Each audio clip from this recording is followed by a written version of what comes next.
Kinshasa. Tout est déjà prêt pour les coups d'envoi de ce match et c'est parti. Battu contre la formation du Vita Club la saison dernière sur score d'un but à 2.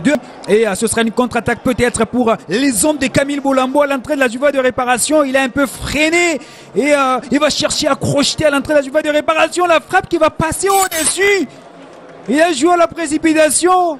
Mais l'action. C'est plus sublimé parce qu'ils se disent.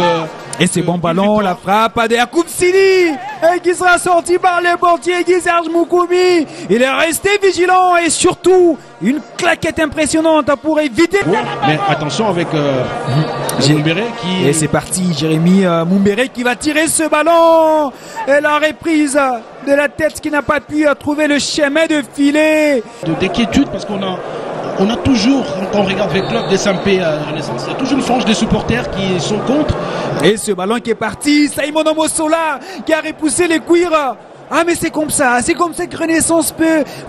En tout cas, présenter Mbaya Manzewa, si c'était bien positionné, il aurait pu ouvrir la marque parce que il a voulu capter. Et c'est parti pour ce ballon des pieds des coins, direct sorti par Nzungu Mapuana, la reprise instinctive de Jérémy Mumbere. Il a failli être trompé ce Guy Serge. La demi-heure des jeux dans cette confrontation, c'est déjà la 33e minute. Mais là, c'est vraiment à l'image de la prestation des Renaissances dans ce match. De Veclop dans l'axe et il aurait... Ah, ce ballon à l'entrée de la Juva de réparation, la reprise instinctive, quelle retournée acrobatique. Mais ça a juste manqué de puissance sur... Réussir. Joli ballon donné à l'entrée de la Juva de réparation. Il a joué le ballon, il n'y a pas pénalité, mais il a sifflé. Il me semble qu'il n'y a rien.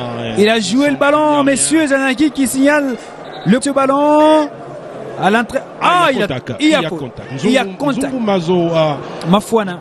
Mafuana, autant pour moi. Il y a pénalité. Mais bon, et moi, je présume que c'est Djouma Chabani qui va tirer.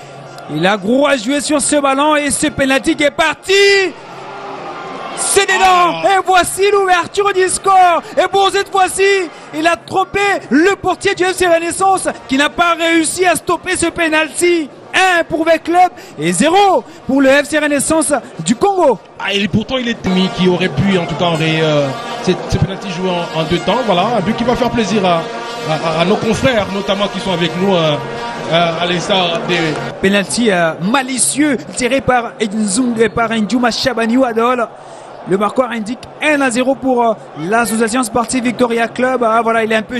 Voilà, donc Guy Serge Moukoumi qui cette fois-là n'aura pas réussi. Oh, sur cette action, monsieur l'arbitre, il a été légèrement retenu. Non, il n'y a rien. Ça demande aussi penalty. Mais bon, c'est ça aussi les grandes équipes, réussir à être lucide et à empocher le point dans un championnat très serré comme le nôtre.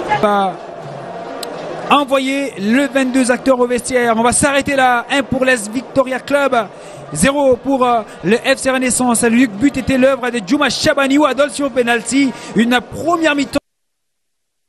Victoria Club, les coups d'envoi donnés entre les deux équipes. Il faut maintenant travailler sur des leçons que les deux entraîneurs ont eu à tirer de cette première mi-temps. Ça va partir avec Jérémy Mumbere, l'entrée de la Juva de réparation depuis une certaine période. On va parler de 2 institutions ou c'est désormais 3 institutions. Parce qu'en termes d'institutions, nous parlons du Vita, du DCMP. Ce ballon à l'entrée de la Juva de réparation, il a été légèrement touché, messieurs l'arbitre. Là, sur cette action-là, on n'est pas. Non, il a été retenu. Il y a faute. S'il y a faute, alors s'il faut qu'il y a, c'est dans la surface. Il a été retenu dans la Juva de réparation. On va peut-être revoir à cet angle. Il y a faute. Il y a clairement penalty pour la formation de Veclub, mais... Et ça, c'est encore une fois Sidi Yaroub. Regardez comment il est précieux, ce gars. Comment il glisse le ballon à Fisson Kalala Maélé. Des balles arrêtées. Et c'est parti, c'est Sidi Yacoub qui va jouer ce ballon dans la précipitation. Il ne va pas se laisser découvrir également parce que Renaissance est resté identique à son système de la première mi-temps. Ils veulent laisser le ballon et procéder par des contres. Et Adam Bossou qui avait démarré comme numéro 9. Et là, voilà, il va jouer en doublure, en dauphin des Kouyaté. Mais heureusement pour lui, quand disons... Et ce ballon qui va partir à ce coup franc, qui va fuir et ça va finir sa course dans les gants du Camerounais. Ce joueur est un professionnel exemplaire comme j'en ai très peu vu dans ma carrière journalistique. Et là il est en la 7e position. avec Mukuna qui est de la partie qui a démissionné mais qui accompagne quand même son équipe. Moi, la saison dernière, c'était le tout puissant Mazembe à l'issue de la manche aller. Avec des joueurs avec qui on n'a pas préparé, sur qui on ne comptait pas énormément. Donc c'est tout le problème. Je crois qu'Isaac Nata va trouver la solution. La partie qui s'est poursuivie dans le couloir droit avec Djuma Chabagnou dans le centre. Il va trouver ses coups de tête. Il est parti chercher ce ballon pour éviter le séisme de Renaissance dans ce match. Il n'est pas du tout mort. C'est Kalala Maele. Il est bien en vie. Il faut faire très attention. Kalala est passé juste à côté de la deuxième réalisation de l'AS Victoria Club dans ce match. Allez, là, il faut surtout saluer aussi le centre à Moussé.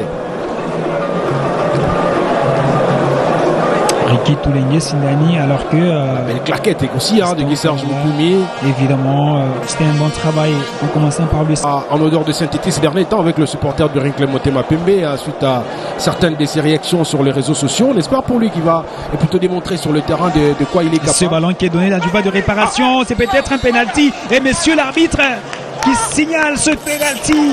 Mesdames, messieurs, c'est peut-être les bons moments pour les hommes de Kabil Bolambo. Il avait déjà alerté en conférence de presse avant match qu'il ne venait pas. On va dire, Renaissance est resté donc identique à son projet de jeu, laisser le jeu avec club et procéder par des contres. Et là, ça leur réussit bien. C'est Chichimbi, je crois, qui a... Occasion en or en face. Simon Ossola va-t-il réussir à sortir ce ballon? Et ça va finir au fond de filet, un but partout. Renaissance revient au marquoir. Et voilà comment est-ce que le derby 100% quinois devient chatoyant. Où il a joué il y a 2 saisons. Et sûrement ça sera pour reposer Mbaya qui avait tout à l'heure de petits soucis de santé. Sur à ce ballon, on peut rapidement enclencher de Renaissance. Ça va partir avec Kambo Alifé qui va tirer. Oh là là là. Bon l'intention du joueur partir. Il y aura 4 minutes dans les temps additionnels de cette confrontation. C'est ce que nous donne comme information.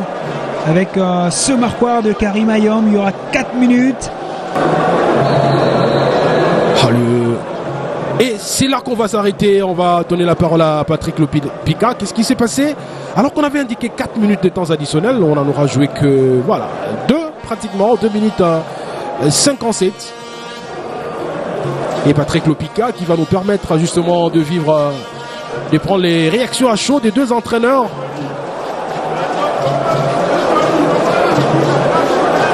Ça sera dans quelques instants. Et voilà.